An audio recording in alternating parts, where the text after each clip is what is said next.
ప్రతిభ ఉన్న నటుడు ఎక్కడ ఉన్నా అవార్డులు ఆ నటుడిని వెతుక్కుంటూ వస్తాయి.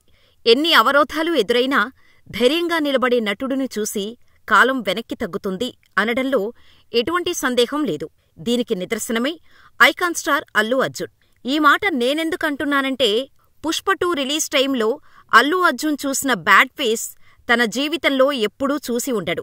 అప్పుడు జరిగిన రచ్చ అటువంటిది. దేశంలో ఎవరూ ఇంకా మరిచిపోలేదు కూడా.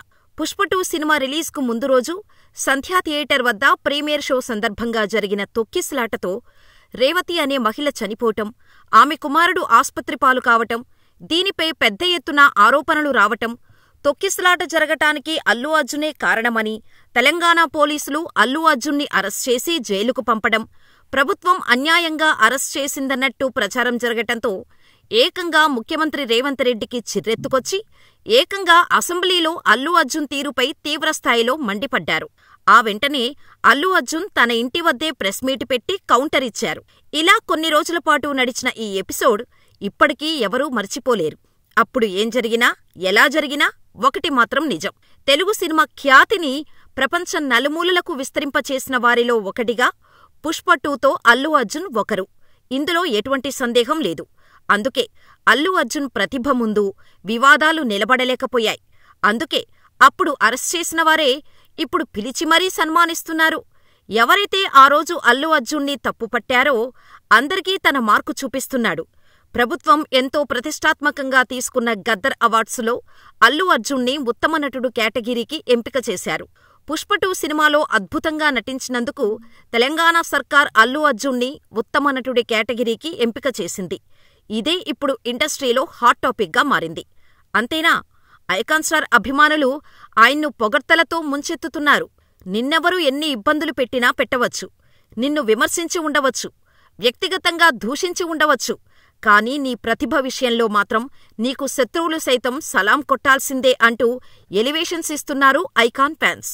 అంతేకాదు, ఈ అంశంపై రేవంత్ రెడ్డిపై కూడా ప్రశంసల వర్షం కురిపిస్తున్నారు.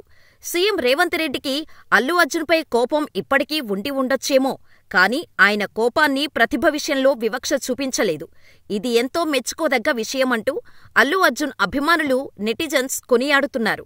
అంతేనా, అల్లు అర్జున్కి ఉత్తమ నటుడిగా అవార్డు ప్రకటించడంతో ఆయనపై కానీ, సినీ ఇండస్ట్రీపై కానీ తనకెలాంటి కోపం, పగ లేదని రేవంత్ రెడ్డి క్లారిటీ ఇచ్చినట్టయింది కూడా. అయితే గద్దర్ అవార్డులను రాజకీయ కోణాలు, వ్యక్తిగత సంబంధాలను బట్టి నిర్ణయించలేదని, జయసుధా నేతృత్వంలోని జ్యూరీ టాలెంట్ చూసి మాత్రమే అవార్డులు ప్రకటించింది తప్ప ప్రభుత్వ సిఫార్సులను బట్టి కాదని కొందరు అభిప్రాయపడుతున్నారు. ఇదిలా ఉంటే ఇక్కడ ఇంకో ప్రశ్న అందరినీ వేధిస్తోంది. అల్లు అర్జున్ ఈ అవార్డు తీసుకుంటాడా లేదా? అసలు అవార్డు ఫంక్షన్కి వస్తాడా?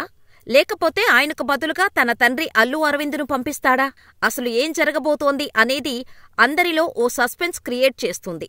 ఏం జరుగుతుందో తెలియాలంటే జూన్ 14న గద్దర్ అవార్డుల ప్రదానం వరకు వేచి చూడాల్సిందే. ఒకవేళ సీఎం రేవంత్ రెడ్డి, అల్లు అర్జున్ కలిసి ఒకే వేదికపై కనిపిస్తే మాత్రం అటు అల్లు అర్జున్ ఫ్యాన్స్కి, రేవంత్ రెడ్డి ఫ్యాన్స్కి పండగే. అయితే అసెంబ్లీ సాక్షిగా తన క్యారెక్టర్ గురించి ముఖ్యమంత్రి రేవంత్ రెడ్డి చెడుగా మాట్లాడటం అల్లు అర్జున్ ఎంతో బాధపడ్డాడు. ఇప్పుడు అవన్నీ మర్చిపోయి ఈ ఈవెంటుకు వస్తాడో లేదో వేచి చూడాల్సిందే. మరి మీరేమనుకుంటున్నారు? అల్లు అర్జున్ అన్నీ పక్కన పెట్టేసి గద్దర్ అవార్డు తీసుకోటానికి వస్తాడని